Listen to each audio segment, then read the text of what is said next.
We are 1 month away from the first televised presidential debate between Donald Trump and Kamala Harris, which has been locked in for September 10. Joining me live for a preview, perhaps too early, is Director of Research from the United States Study Centre at University of Sydney, Jared Mondschein. Great to have you on the show, Jared.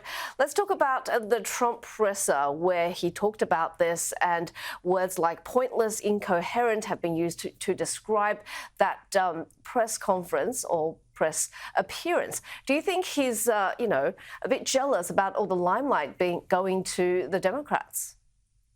I think that is definitely a fair idea of what's going on. I think what we've seen until recently from the Trump campaign was a lot of discipline. We saw the former president really not making the sort of negative headlines that we have been seeing the last couple of weeks. And I think that's a testament to the fact that he does have a more professional campaign staff and a different campaign staff than he did in 2016 and 2020. But he also was ahead. And I think now that he is, sensitive to the fact that he's lost the momentum by many measures, including national polling, which shows that in national polls show that him behind Kamala Harris, we're now seeing him revert to some of his prior tendencies, which is less disciplined, which is more aggressive and more accusatory. But do you think polling is a good indicator of the eventual election result?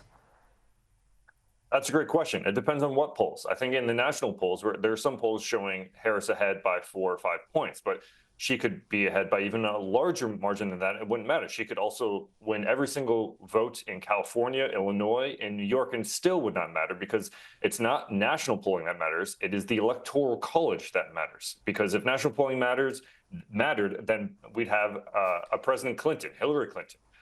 It's that Electoral College, and it's the swing state polls that matter the most. Now, until a few weeks ago, Biden was behind both the national polls and the swing state polls. If you look at the key swing states, including Wisconsin, Michigan, Pennsylvania, Georgia, Nevada, North Carolina. But now the swing state polls show that it's basically a toss-up at this point. And so that is clearly showing that the momentum is no longer with the former president, and is with Harris. Now, it's a question, though, of, with less than 3 months to go until the election, of whether she can sustain this momentum. And at this point, it's far too early to tell.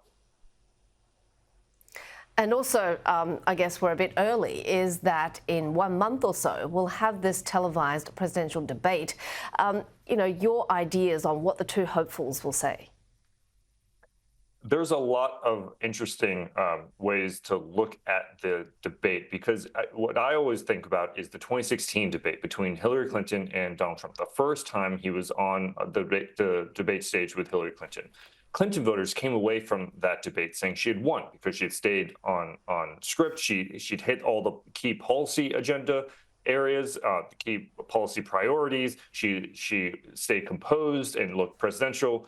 Whereas the Trump supporters said that he won because he was basically making fun of her and mocking her and really criticizing her throughout the debate. And he didn't look like a conventional president. And they loved that. So in many ways, it was a Rorschach test. And I think we might see something similar in this debate. I mean, Kamala Harris is known for having been a fairly good debater, including against Joe Biden in 2019.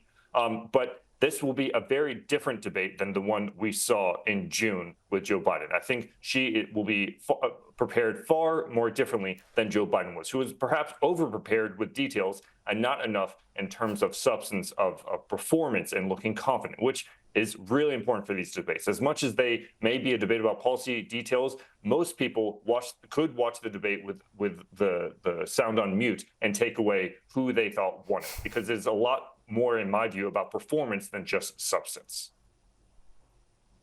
So 8 years on from that Clinton, Hillary versus Trump debate, do you think people are a bit, they can see through the Trump persona? He is definitely no longer the new shiny object that he was in 2016. Let's not forget, in 2016, a number of media outlets were literally showing empty podiums with his airplane landing before his campaign events, because we had never seen anything like this before. Someone who spoke like that on the campaign trail, someone who only doubled down on his controversial comments. But now, as you said, after 8 years, it's a very different race. In many ways, although Harris is basically the incumbent, it's essentially two incumbents against each other. He is the older candidate. He is someone who has a track record of having been president and having been the presidential nominee for the Republicans. Now this is his third time.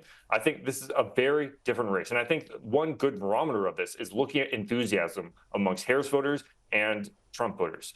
Before Biden stepped down, a majority of Democrats wanted Biden to not be the Democratic top of the ticket candidate. Now there's far more enthusiasm for Harris, to the point that the very energized Trump base is basically neck and neck with the energized Harris base. And so Democrats and Republicans are now finally both energized for the first time in many years. For sure. One to watch out for. Thank you so much for your time today.